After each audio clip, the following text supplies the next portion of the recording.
Hello बच्चों, मैं प्रतिभा शर्मा राजस्थान सरकार और वेदांता के CSR इनिशिएटिव ई कक्षा में आपका स्वागत करती हूँ, जिसके टेक्निकल पार्टनर हैं मिशन ज्ञान। बच्चों, सेकंड चैप्टर हमने पढ़ना शुरू कर दिया है, जिसका नाम है विश्व की प्रमुख जनजातियाँ। पिछले वीडियो में हमने जाना विश्व के प्रमुख देशों के बारे में और जनजाति की परिभाषा के बारे में। क्या होती है जनजातियाँ? जनजातियाँ एक विशिष्ट क्षेत्र में रहने वाली, एक विशिष्ट सामाजिक ढांचे के अंतर्गत अपनी रीति रिवाज, अपनी मान्यताओं और अपनी परंपराओं का निर्वहन करने वाली जनजाति होती है।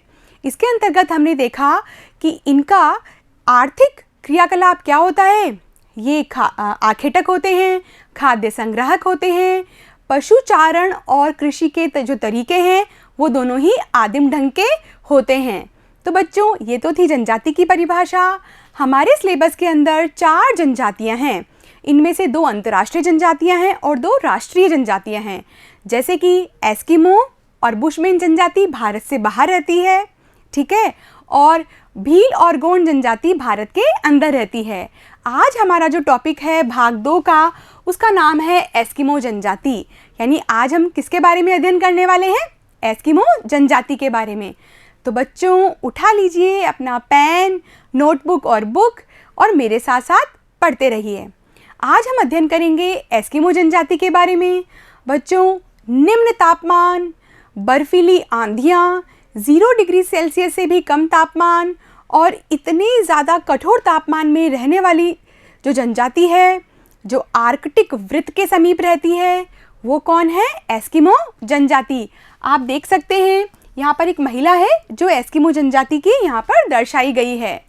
आज हम एस्किमो जनजाति की बहुत सारे बिंदुओं के अंतर्गत चर्चा करेंगे, जैसे कि वो रहते कहाँ हैं, उनका निवास क्षेत्र क्या है, वो कौन कौन से आर्थिक क्रियाकलाप करते हैं, उनकी सामाजिक मान्यताएं क्या है, उनके रीति रिवाज क्या होते हैं, और सबसे अंत में हम ये भी देखेंगे कि आधुनिक संस्कृति से इनका संपर्क क्या हो पा रहा है और यदि हुआ है तो इनका जीवन आजकल कैसा चल रहा है।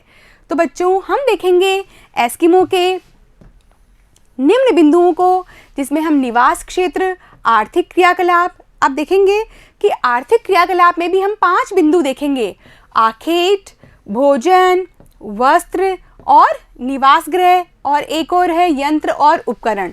ठीक है बच्चों, तो ये हुआ पहला बिंदु निवास क्षेत्र, दूसरा हुआ आर्थिक क्रियाकलाप, तीसरा हुआ सामाजिक एवं संस्कृति, चौथा होगा वातावरण एवं समायोजन, और 5वां है आधुनिक संस्कृति से संपर्क। तो इन्हीं बिंदुओं के अंतर्गत आज हम अध्ययन करेंगे एस्किमो जनजाति के बारे में। तो सबसे पहले परिचय कर लेते हैं एस्किमो जनजाति से। एस्किमो का जो शाब्दिक अर्थ होता है वो क्या होता है? कच्चा मांस खाने वाला और बर्फीले प्रदेश में रहने वाला। अक्सर एग्जाम में पूछा जाता है कि एस्किमो का शाब्दिक अर्थ क्या है, तो हम क्या बोलेंगे कि एस्किमो का शाब्दिक अर्थ क्या होता है? कच्चा मांस खाने वाला और बर्फीले प्रदेश के निवासी के रूप में होता है। तो याद रहेगा ना आपको? बहुत ही अच्छा उत्तर है इसका। एस्किमो का शाब्दिक अर्थ है कच्चा मांस खाने वाला और बर्फीले प्रदेशों के निवासी के रूप में होता है। एस्किमो कहाँ रहते हैं? एस्किमो रहते हैं आर्कटिक प्रदेशों में। और आर्कटिक प्रदेश कहाँ है? उत्तरी ध्रुवों के निकट हैं।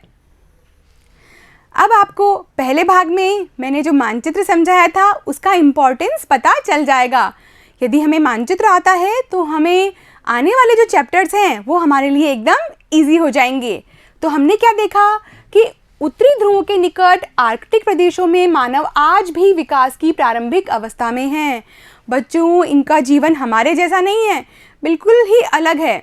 यानी ये विकास की प्रारंभिक अवस्था में हैं। और एस्किमो का शाब्दिक अर्थ तो हमने जान ही लिया है। और जो एस्किमो जनजाति है उसका संबंध कौन सी प्रजाति से है? एस्किमो का संबंध है मंगोल प्रजाति से। पिछले वीडियो में मैंने आपको बताया था कि मानव प्रजातियों को हम मुख्य रूप से 3 प्रकार से वर्गीकृत करते हैं। एक होते हैं कॉकेशॉइड, दूसरे होते हैं मंगोलाइड और तीसरे होते हैं निग्रोइड्स। तो हमने क्या देखा था कि जो एस्किमो प्रजाति है उसका संबंध किससे है? मंगोलाइड प्रजाति से है। हमने जो पिछले वीडियो में देखा था मंगोल प्रजाति, उसी से जुड़ा हुआ ये यहाँ पर आ गया है आपका कि एस्किमो जनजाति किससे संबंधित है? मंगोल प्रजाति से संबंधित है। आगे बढ़ते हैं बच्चों और पढ़ेंगे इनके शारीरिक लक्षणों के बारे में। हमने देखा था कि मंगोल प्रजाति कैसे दिखती है।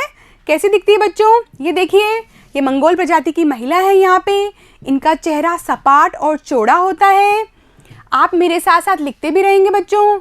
त्वचा का रंग कैसा होता है? पीलापन लिए हुए भूरा होता है। आप यहाँ पर भी देख सकते हो कि जो मंगोल प्रजाति के लोग होते हैं उनका रंग जो होता है वो पीला होता है और उसमें क्षेत्रीय तत्वों का समावेश भी होता रहता है। जैसे एस्किमो का क्या हो गया है? त्वचा का रंग पीलापन है लेकिन थोड़ा भूरापन लिए हुए है। बाल कैसे होते हैं? बाल भद्दे होते हैं और काले होते हैं। कद मझला होता है, ना तो ये बहुत लंबे होते हैं ना ये नाटे होते हैं, यानी कि मझला कद होता है इनका। नाक चपटी होती है, आंखें गहरी होती है, कत्थई और तिरछी होती है। इसी प्रकार इनके जबड़े की बात आ रही है। अब इनका जबड़ा भारी, मुंह चौड़ा और दांत सफ़ेद और मजबूत होते हैं। और शरीर कैसा होता है? हष्ट पुष्ट व पुट्ठे मांसल होते हैं। यहाँ पर आप इस महिला को भी देखकर बहुत अच्छे से लर्न कर सकते हो। आगे बढ़ते बच्चों और पढ़ेंगे इसके निवास क्षेत्र के बारे में। मैंने अभी आपको बताया था कि ये कहाँ रहते हैं? आर्कटिक प्रदेश में रहते हैं। तो लिखेंगे बच्चों, एस्किमो जनजाति प्रारंभ से ही आर्कटिक व टुंड्रा क्षेत्र तक ही सीमित है। इस क्षेत्र में अलास्का से लेकर बेरिंग जल डमरू मध्य तक इनका विस्तार है। इसको मानचित्र के माध्यम से भी हम समझने वाले हैं। फिलहाल आप इसे यहाँ पर नोट करेंगे। इसका जो प्रमुख क्षेत्र है वो कौन कौन से हैं? अलास्का, कनाडा, ग्रीनलैंड, उत्तरी साइबेरिया इत्यादि। और इस क्षेत्र में निवास करने वाली जनजाति को अलग अलग स्थानों पर विभिन्न नामों से भी हम जानते हैं। बच्चों, जैसे ही क्षेत्र बदलता है वैसे ही इस जनजाति का नाम भी बदल जाता है। देखेंगे, ये देखिए बच्चों, यह उत्तरी अमेरिका महाद्वीप है। उत्तरी अमेरिका महाद्वीप का ये क्षेत्र अलास्का कहलाता है। यानी ये जितना भी आपको रेड कलर का एरिया दिखाई दे रहा है, यहाँ पर कौन सी जनजाति रह रही है? एस्किमो जनजाति। इस मानचित्र में हम इसे और भी अच्छे से देखेंगे। ये देखिए बच्चों, ये है अलास्का का पार्ट, यानी कि संयुक्त राज्य अमेरिका का ही भाग है अलास्का। और इस क्षेत्र में भी कौन रहती है? एस्किमो जनजाति। कनाडा के उत्तरी भागों में, ग्रीनलैंड में, स्कैंडिनेविया में और उत्तरी साइबेरिया में। बच्चों, मानचित्र के माध्यम से समझने का प्रयास करेंगे आप। ये देखिए, एक बार फिर से बताती हूँ आपको। ये है अलास्का, कनाडा, ग्रीनलैंड और ये सब कहाँ आ रहे हैं? ये सब आर्कटिक वृत्त के किनारे पर आ जाते हैं और उच्च अक्षांशों वाले क्षेत्र हैं। उत्तरी साइबेरिया, इन सब इलाकों में जहाँ जहाँ पर भी इस तरीके से ये निशान बने हुए हैं, यहाँ पर कौन सी जनजाति रहती है? एस्किमो जनजाति रहती है। और बच्चों, अलग अलग स्थानों पर अलग अलग नाम हैं। तो उत्तरी कनाडा और ग्रीनलैंड में इनको क्या कहते हैं? एस्किमो कहते हैं, जो इनका मूल नाम है।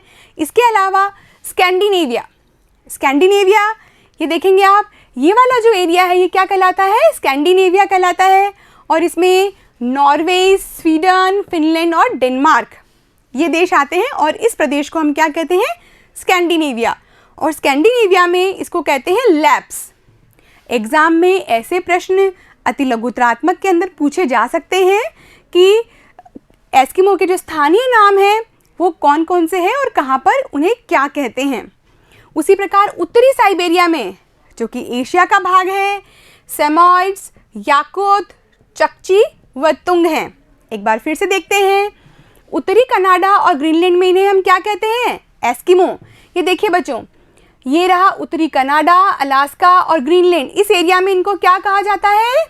एस्किमो कहा जाता है। उसी प्रकार स्कैंडिनेविया में, ये स्कैंडिनेविया में इनको क्या कहते हैं? लैप्स कहते हैं। और उत्तरी साइबेरिया, ये देखिए, ये उत्तरी साइबेरिया है। यहाँ पर इसके बहुत सारे नाम हैं, जैसे कि सेमॉइड्स, याकुत, चकची व तुंग। आगे बढ़ते बच्चों और इसके बारे में लिखना शुरू करते हैं।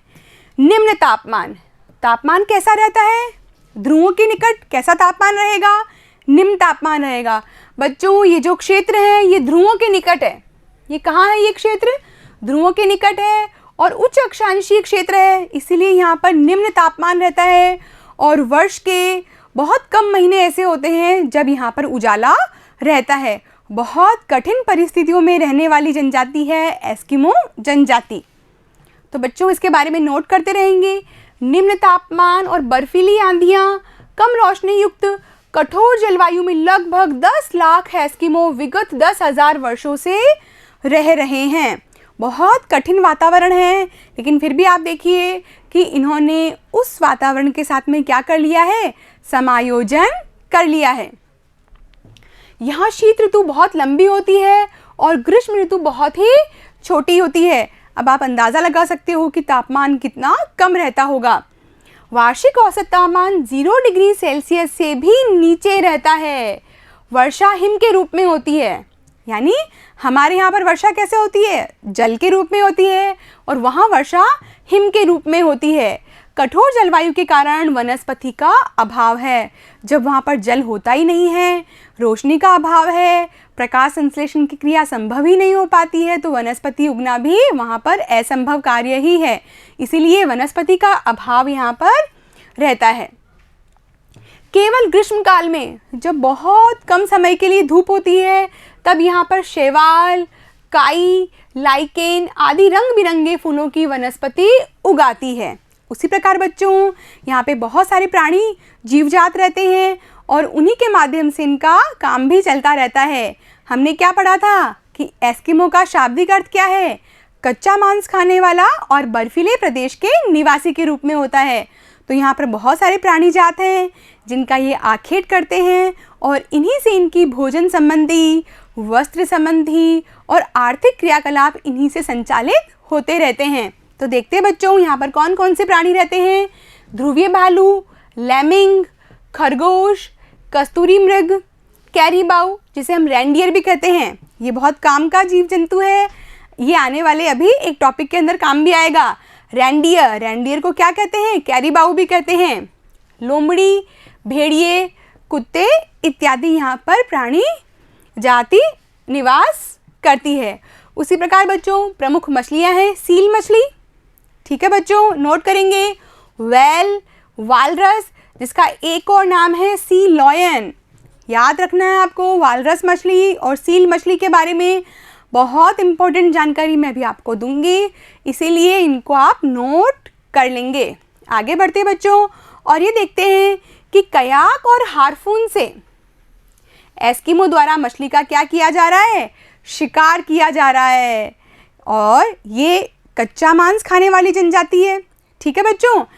ये देखिए ये क्या है, कयाक। ये जो बोट आपको दिखाई दे रही है इसको क्या कहते हैं, कयाक कहते हैं। और इसके हाथ में ये जो भालानुमा दृश्य आपको जो ये दिखाई दे रही है, छड़ दिखाई दे रही है, भालानुमा जो छड़ है, इसको क्या बोलते हैं, हार्पून। और इसी के माध्यम से एस्किमो क्या करते हैं, शिकार करते हैं। हम पढ़ेंगे बच्चों एस्किमो के आर्थिक क्रियाकलापों के बारे में, और एस्किमो के आर्थिक क्रियाकलापों में भी हम 5 बिंदु पढ़ने वाले हैं, जैसे कि आखेट, भोजन, वस्त्र, निवास गृह और यंत्र और उपकरण के बारे में। तो सबसे पहले क्या देखेंगे हम, आखेट के बारे में। बच्चों जो एस्किमो जनजाति है वो आखेट करती है। मैंने अभी आपको एक दृश्य बताया था कि एक एस्किमो किस प्रकार से कयाक में बैठकर, यानी कि नाव में बैठकर, एस्किमो की नाव को क्या कहते हैं, कयाक, और उसके हाथ में क्या है, हार्पून है। और हार्पून यानी जो भालानुमा एक जो छड़ है उससे वो क्या करता है, उसको मार देता है, मछली को मारकर फिर वो लोग उसे खाते हैं। तो हम क्या देखते हैं कि जो एस्किमो होते हैं वो आखेट 2 प्रकार से करते हैं। एक तो होता है शीतकालीन आखेट और दूसरा होता है बसंतकालीन आखेट। यहाँ पर ग्रीष्मकाल होता ही नहीं है, इसलिए हमने क्या देखा, आखेट के 2 प्रकार हैं, शीतकालीन आखेट और बसंतकालीन आखेट। शीतकालीन आखेट भी 2 प्रकार से किया जाता है, माउपाक विधि और इतुरपाक विधि। माउपाक विधि में माउपाक शब्द का अर्थ होता है प्रतीक्षा करना। बच्चों ये जनजातियाँ जो होती हैं इनके बहुत विशिष्ट तरीके होते हैं शिकार करने के भी। क्यों? क्योंकि इन्होंने इतने वर्षों से समायोजन कर लिया है उस वातावरण के साथ में, और नए नए तरीके भी ढूंढ लिए हैं और उन तरीकों को अब पक्का कर लिया है कि कैसे हमें अब शिकार करना है। तो जो माउपाक विधि होती है उसमें क्या करते हैं, बर्फ़ के अंदर, क्योंकि अब यहाँ पे जो जल की जो सतह होती है वो भी जम जाती है, वहाँ पर एक छेद बना दिया जाता है और उसके अंदर एक हड्डी को डाल दिया जाता है। जब सील मछली या कोई भी मछली वहाँ पर सांस लेने के लिए आती है तो ये छड़ हिल जाती है। और एस्किमो क्या करता है, जो कि प्रतीक्षा कर रहा है, किसकी, शिकार की। माउपाक का अर्थ क्या है बच्चों, प्रतीक्षा करना। तो वो क्या, जैसे ही छड़ हिलती है वैसे ही प्रतीक्षा कर रहा एस्किमो उसको भाले से यानी कि हार्पून से शिकार कर लेता है। उसी प्रकार बच्चों इतुरपाक विधि में भी इसी की समकक्ष एक और शैली है, उसमें 2 छिद्रों का सहारा लिया जाता है। इसमें एक एस्किमो मछली को लुभाता है और दूसरा एस्किमो उसका शिकार कर लेता है। ठीक है बच्चों, इसी प्रकार एक बसंतकालीन आखेट होता है उत्तोक। तो लिखते हैं इसके बारे में, शीतकालीन आखेट। सील मछली का शिकार किया जाता है और इसकी 2 विधियां हैं, माउपाक विधि और इतुरपाक विधि। जो माउपाक विधि होती है इसका शाब्दिक अर्थ क्या है बच्चों, प्रतीक्षा करना।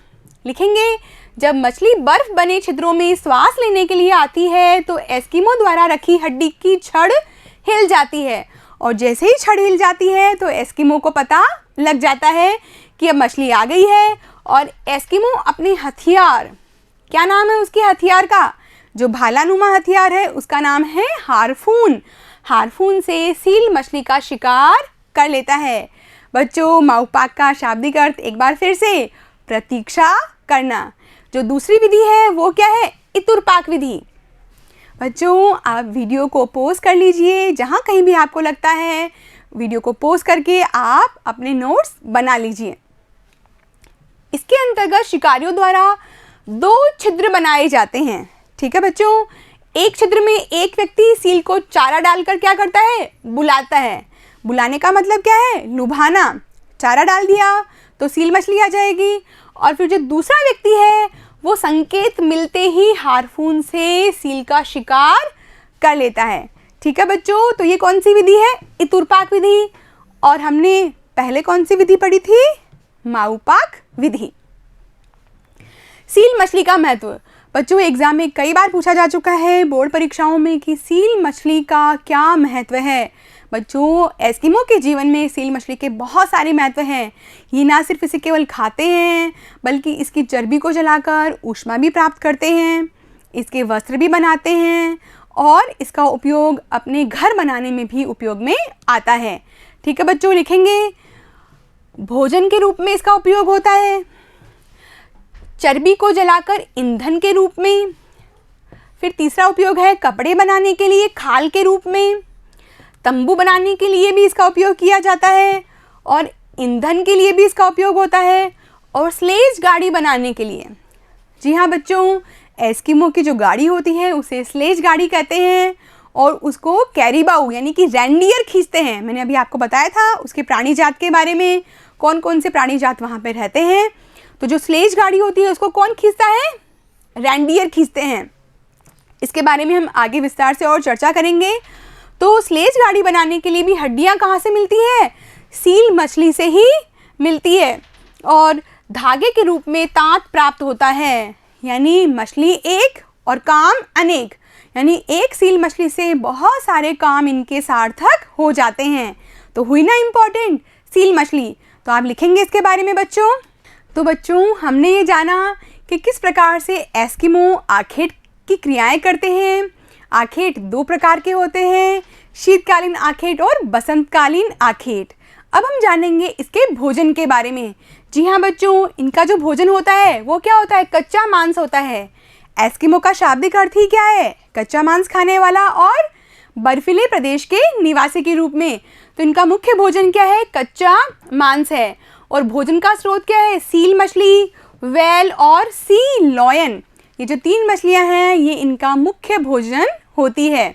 आगे बढ़ते बच्चों और इनके वस्त्र के बारे में देखते हैं।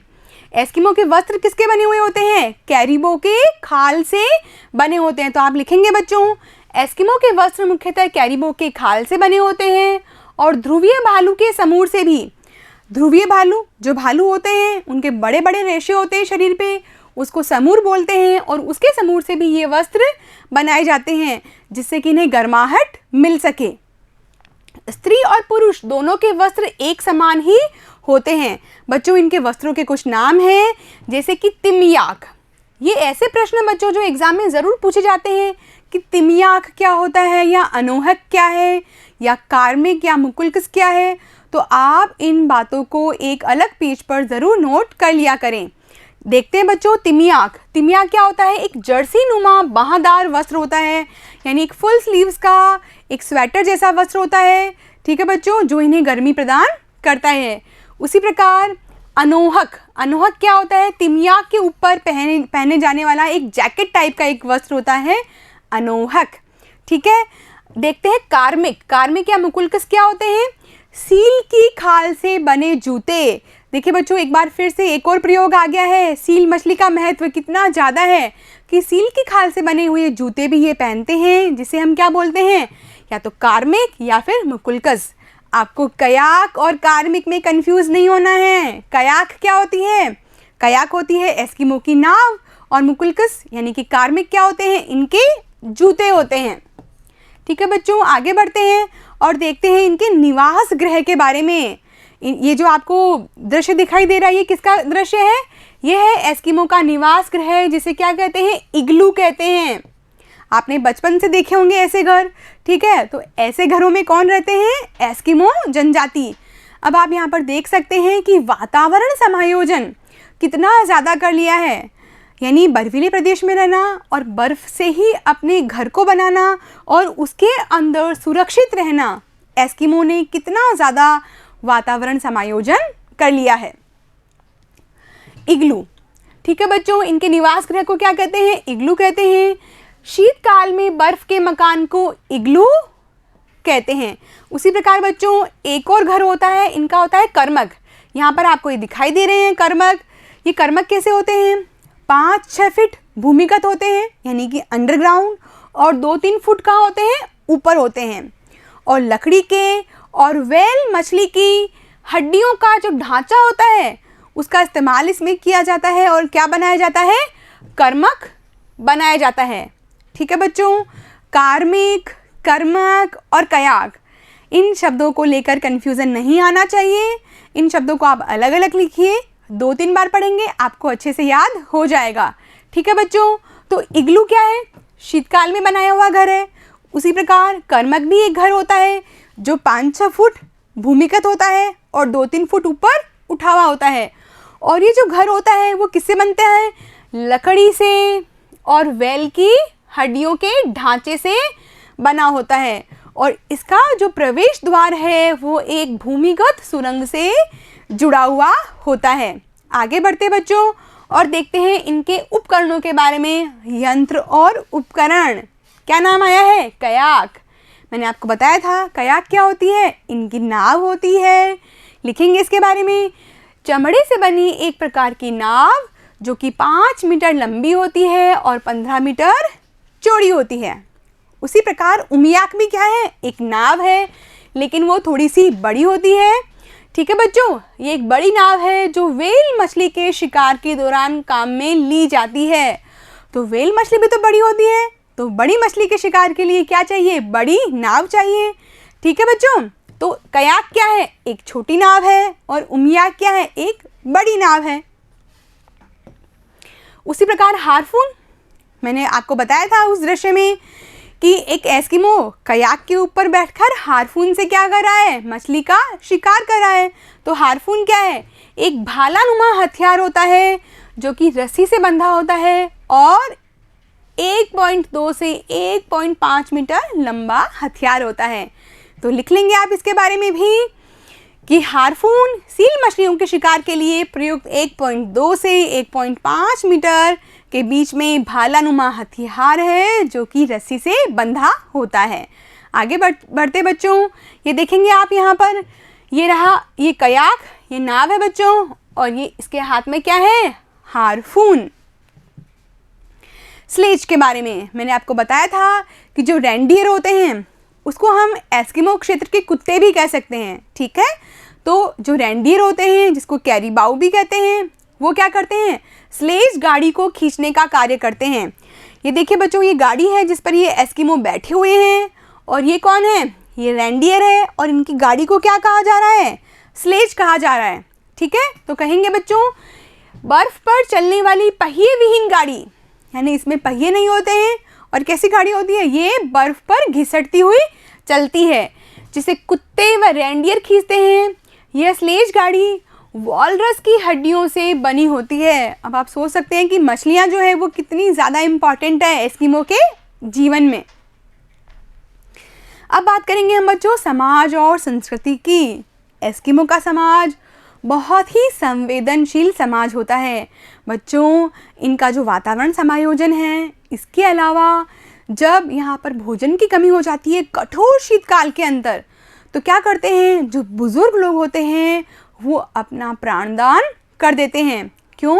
क्योंकि भोजन की कमी हो जाने से जो युवा वर्ग है वो जीवित रहे, इसके लिए वो स्वयं अपने प्राण त्याग देते हैं या फिर आत्महत्या कर लेते हैं। तो ये इनकी कैसी विशेषता है, एक कठोर बलिदान की विशेषता है। इसके अलावा ये पितृसत्तात्मक वंश वाले होते हैं। जादू टोना जैसी जो जनजातियों में जो प्रथाएं होती है वो इस जनजाति में भी पाई जाती है। तो लिखेंगे बच्चों, ये लोग छोटे छोटे समूह में रहते हैं। इनका जीवन कैसा होता है, घुमक्कड़ होता है, आदिम ढंग से जीवन यापन करते हैं, और ये पितृवंशीय, बहुपत्नी और जादू टोने जैसी प्रथाओं में विश्वास रखते हैं। ग्रीष्मकाल में क्या मनाते हैं, उत्सव और समारोह मनाते हैं, क्योंकि शीतकाल में तो बहुत कठोर मौसम होता है। ठीक है बच्चों, और एस्किमो एक भाषा बोलते हैं, उसका नाम है एल्यूट भाषा, और यह भी अतिलोकोत्तरात्मक प्रश्न में आ सकता है। ठीक है, लिखेंगे एस्किमो एल्यूट भाषा बोलते हैं। कठोर शीत ऋतु में भोजन की कमी होने पर बूढ़े व अशक्त व्यक्ति क्या कर लेते हैं, आत्महत्या कर लेते हैं। बच्चों ये बहुत बड़ी चारित्रिक विशेषता है और बहुत संवेदनशीलता को बताती है कि एस्किमो कितने ज़्यादा बलिदानी होते हैं। ठीक है बच्चों, आगे बढ़ते हैं और पढ़ेंगे हम इनके वातावरण समायोजन के बारे में, कि इन्होंने प्रकृति के साथ में कितनी अच्छी दोस्ती कर ली है कि वहाँ पर जो भी उपलब्ध संसाधन हैं उनसे ये अपना काम चलाते रहते हैं। जैसे कि इग्लू के अंदर जो मटेरियल है वो सब कहाँ से मिलता है इन्हें, वहीं से मिलता है, बर्फ़ की ईंटें होती है। ठीक है बच्चों, लिखेंगे इसके बारे में। हिम का ही प्रयोग कर लेते हैं। हिम का प्रयोग यानी बर्फ़ का प्रयोग करके हिम निवास बनाते हैं, जिसे हम क्या कहते हैं, इग्लू कहते हैं। स्लेज गाड़ी को बनाने के लिए भी वालरस की हड्डियों का ही उपयोग कर लेते हैं। ठीक है, अब बात करेंगे हम इसकी आधुनिक संस्कृति से समायोजन के बारे में, यानी आधुनिक संस्कृति से किस प्रकार से इनका संपर्क स्थापित हो रहा है। बच्चों जो अमेरिका और यूरोपीय देश हैं उनकी संस्कृतियों के संपर्क में ये देश आ रहे हैं और अब इनके जीवन में थोड़ा बहुत बदलाव आ रहा है। जैसे इनके जीवन में स्नो स्कूटर आ गया है। स्नो स्कूटर यानी बर्फ़ में चलने वाला एक स्कूटर है। पहले ये स्लेज का उपयोग करते थे, अभी भी करते हैं, लेकिन कुछ व्यक्ति अब ऐसे हो गए हैं जो किसका उपयोग करेंगे, स्नो स्कूटर का उपयोग भी करेंगे। और कयाक के स्थान पर मोटर चालित नाव का भी उपयोग करेंगे। तो लिखेंगे बच्चों, एक बार देख लेते हैं इसको। ये देखिए स्नो स्कूटर आपको दिखाई दे रहा है, किस प्रकार से यंत्रों का उपयोग अब यहाँ पर किया जाने लगा है। 1960 के पश्चात यूरोपियन और अमेरिकन लोगों से संपर्क बढ़ने से ये लोग आग्नेयी अस्त्रों, बंदूक आदि का उपयोग करने लगे हैं। कयाक जो कि इनकी छोटी नाव होती है उसके स्थान पर मोटर चालित नाव का, और स्लेज के स्थान पर स्नो स्कूटर का प्रयोग बढ़ रहा है। ठीक है बच्चों, ये रहा इनका स्नो स्कूटर। उसी प्रकार बच्चों अमेरिकी सरकार द्वारा प्रदत्त स्वास्थ्य सुविधाओं के बढ़ने और भरण पोषण सरल होने से एस्किमो लोगों की जनसंख्या कनाडा और अलास्का में निरंतर बढ़ रही है, और जनसंख्या वृद्धि होने से वहाँ का जो एनवायरनमेंट है वहाँ पर प्रदूषण बढ़ता जाएगा, ऐसी संभावना व्यक्त की जा रही है। चलिए लिख लेते हैं इसके बारे में। इसकी जनसंख्या वृद्धि होने से टुंड्रा प्रदेश के तटीय क्षेत्रों के पर्यावरण पर प्रतिकूल प्रभाव पड़ेगा। संभव है कि 21वीं शताब्दी में एस्किमो का जनजातीय परिवेश मात्र ऐतिहासिक ही रह जाए। तो हम ये देख रहे हैं कि किस प्रकार से एस्किमो जनजाति आधुनिक समाज के लोगों के संपर्क में आ रही है और उनके जीवन में बदलाव आ रहे हैं। अमेरिकी सरकार इनको बहुत सारी सुविधाएं दे रही है, जिससे कि इनका भरण पोषण आराम से होने लगा है और अब इनके क्षेत्र में जो जनसंख्या है उसमें भी वृद्धि हो रही है। और वैज्ञानिकों का अनुमान है कि यदि इसी प्रकार से एस्किमो की जनजाति बढ़ती रही तो उस क्षेत्र का जो वातावरण है वो भी पर्यावरण से प्रदूषित हो जाएगा। तो बच्चों लिखेंगे इसके बारे में हम। अमेरिकी सरकार द्वारा प्रदत्त सुविधाओं के बढ़ने एवं भरण पोषण सरल होने से एस्किमो लोगों की जनसंख्या कनाडा और अलास्का में निरंतर रूप से बढ़ रही है। उसी प्रकार बच्चों इसकी जनसंख्या वृद्धि होने से टुंड्रा के तटीय क्षेत्रों के पर्यावरण पर प्रतिकूल प्रभाव पड़ेगा और संभव है कि 21वीं शताब्दी में जो एस्किमो जनजाति है उसका जो परिवेश है, जनजाति की जो संरचना है वो खतरे में पड़ जाए और मात्र ऐतिहासिक ही रह जाए, यानी ये कल की एक बात भी हो सकती है। तो बच्चों हमने जाना कि एस्किमो जनजाति किस प्रकार से कितने कठिन वातावरण में रहती है और वातावरण के साथ में समायोजन करके अपना जीवन निर्वाह करती है। बच्चों जनजातियां ऐसी ही होती है, एक विशिष्ट स्थान पर रहती है, विशिष्ट संस्कृति को निभाती है, विशिष्ट सामाजिक ढांचे के अंतर्गत अपने रीति रिवाजों, मान्यताओं और परंपराओं को आगे बढ़ाती है। तो हमने क्या पढ़ा एस्किमो जनजाति के बारे में। मैं उम्मीद करती हूँ कि आपको बहुत अच्छे से समझ में आ गया होगा। अगले वीडियो में हम पढ़ेंगे बुशमैन जनजाति के बारे में। तब तक के लिए धन्यवाद।